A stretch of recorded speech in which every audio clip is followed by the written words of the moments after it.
Hello, maganda umaga, tanghali, hapon, gabi sa Capricorn na sign with the earth elements. Lala Baby nagpapakilala. Isang like, subscribes, and shares lang po. Bigyan ko kayo ng reading, okay? Para sa mga natitirang linggo, mga huling araw ng July. General po ito, hindi po ito personal. If you want a private reading, feel free to email Lola Baby. Okay? So, tingnan po natin, saan tayo dadalhin ng inyong tinatawag na energy. Okay? Your first energy is reassess. Always reassess. Okay? Yan. Okay? Maybe before you accept the project, the plan, whatever is that, diba? Reassess pala yung tinatawag. Okay? Yan. Be decisive. Yan, ha? Huwag pa bago-bago ang isip. Okay? Face your shadow. Yan. Ibig sabihin nito, if you have a kahinaan, if you have addiction, okay? If you have tinatawag na a low vibration, diba? Face it, okay? Work it out. And tinatawag, tanggalin mo ito sa iyong system. Hindi ito nakakatulong sa iyong pag-unlad. Okay? Make life positively. You shape. Yan, ha? Okay? It's you. Okay? O ikaw lang. Okay? Ang may kapangyarihan. Okay? Para gumanda ang iyong buhay, kapalaran, your destiny. Be yourself, do whatever you want to do, and don't let boundaries hold you back. Yan, okay? Huwag mong lagyan, don't limit yourself, okay? Stop limiting yourself, okay? Tingnan natin yung inyong tinatawag tarot.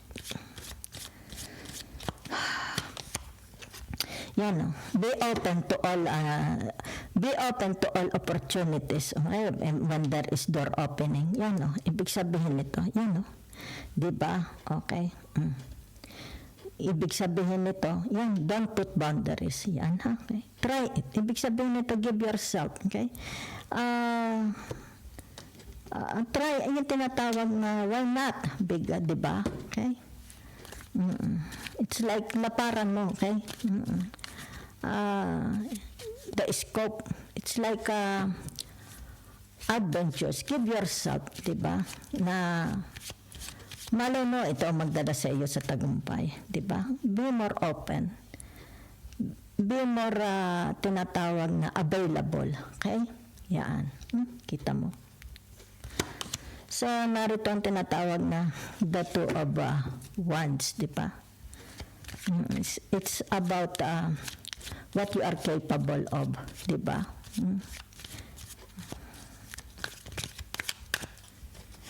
It's about your readiness. Yan, kita mo. Okay? So, ito yung tinatawag na it's about, let's say, sabihin na natin your qualities, di ba? Your traits, di ba? This is your energy. Okay? So, nakikita dito, sabihin na natin you are so ready, di ba? To show them, okay? Your knowledge, okay, what you are capable of, di ba? Your skills, di ba? Okay, your power, your leadership, di ba? Ibig sabihin nito yung tinatawag full package of you, di ba? Yan. It's like tinatawag, if you give me a break, hindi ka mapapahiya, di ba? So, narito ang, yan, dito siya, ha? Okay. Ito yung tinatawag na, let's say, sabihin na natin, gumawa ka ng curriculum vitae. Ilalagay mo doon lahat-lahat, di ba? It's like to impress them, di ba? To get their attention, di ba? Okay? To be noticed. It's like tinatawag na, okay? Yan, ito lahat-lahat, meron ako, okay?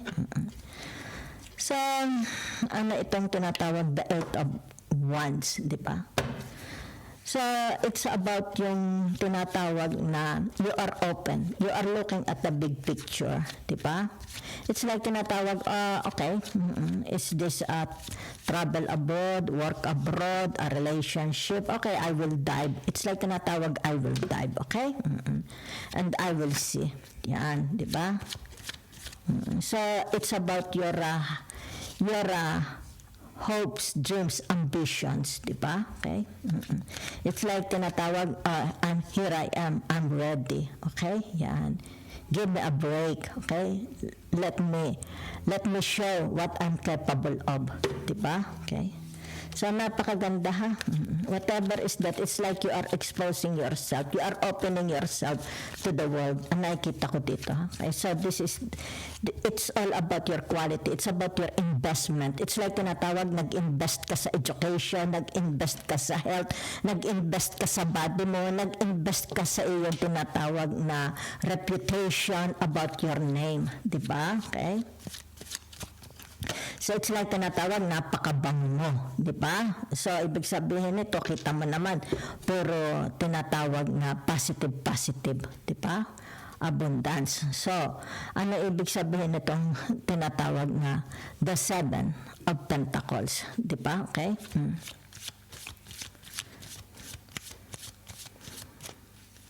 It's about acquiring. Yan. Ibig sabihin nito, tinatawag gaining leadership, gaining power, okay? Gaining more reputation, gaining a name, di ba? Yan, oh. It's more about gaining, okay? So, nakikita dito yung tinatawag investment. You invest a lot, okay? For yourself, you invest a lot sa iyong education, you invest a lot about this. Kaya dito nakikita yung tinatawag exposing yourself, di ba? What you can do, di ba? It's about your tinatawag na galing, talino, di ba? It's like you can put me here, you can put me there, you can put yan. It's like tinatawag very flexible, adaptable, di ba? So, yan. Ano itong tinatawag na ito? Yan, oh, di ba?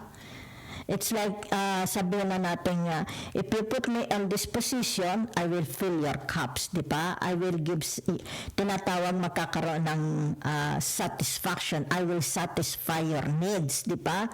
Sa tinatawag na the Five of Cups, okay? Yan.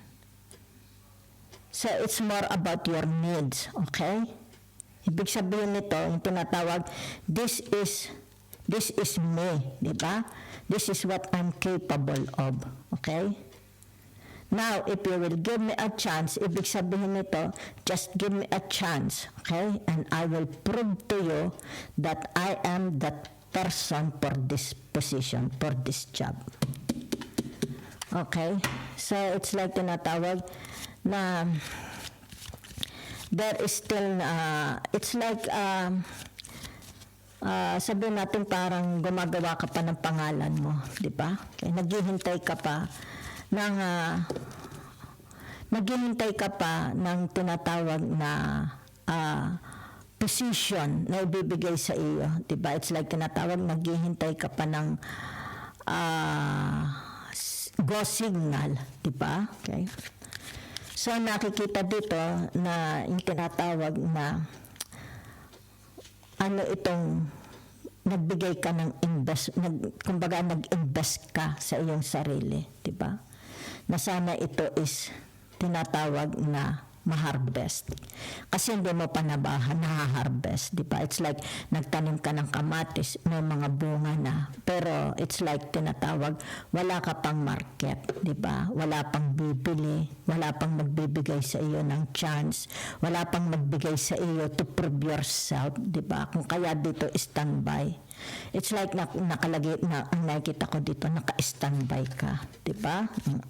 Naghihintay ka pa para ito yung tinatawag mag-materialize, para it's like tinatawag my dreams, my ambitions, what I am manifesting, creating, di ba? Yan. Ibig sabihin nito, sana ito is makuha ko, makamit ko, di ba? Kaya your cups is empty, di ba? So nakikita ko for some of you is yung tinatawag naghihintay pa lang. Yan ha. So kaya dito, ibig sabihin nito, yung tinatawag, kaya may face your shadow. Okay? Huwag kang panghinaan ng loob. Diba? Mapapansin ka rin. Mabibigyan ka din ng break. Diba? Kasi naka-expose ka na. Diba? It's only yung tinatawag na hindi mo palang magawa ang gusto mo. Diba? Let's say, I want to own a house, I want a career, I want a name, I want a new hair, a new hairstyle, di ba? Ibig sabihin nito, yung tinatawag, hindi pa, okay? Wala pa. Hanggang ano pa lang ito, it's like naka-drawing pa lang. So you have to wait. Face your shadow. Okay? Huwag kang mainip, okay?